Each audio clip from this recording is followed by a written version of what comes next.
Sağ ol. Afiyet olsun. Baba, İstanbul'a toprağın yanına gidiyorum. Sen ne diyorsun kızım? Gel şöyle benimle. Yeter be. Yeter. En başından beri sen haklıydın. En başından beri seni dinlemem lazımdı.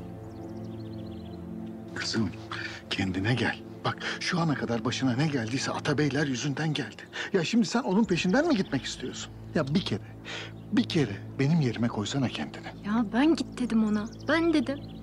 Ve bunun için pişman olmak istemiyorum artık. Baba, gidilmemiş yerlerin, okunmamış kitapların, dilimin ucuna takılıp kalmış cümlelerin pişmanlığını duymak istemiyorum. Lütfen engel olma.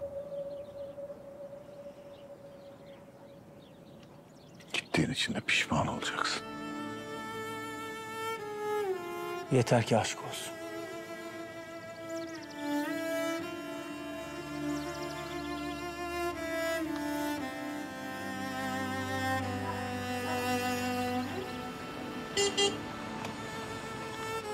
Ali,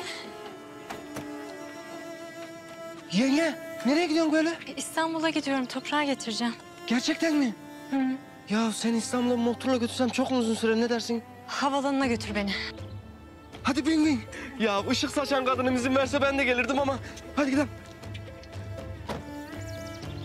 Hazır mısın? Hazırım. Hadi gidiyoruz yenge. Hadi. Toprağımı almadan gelme yenge.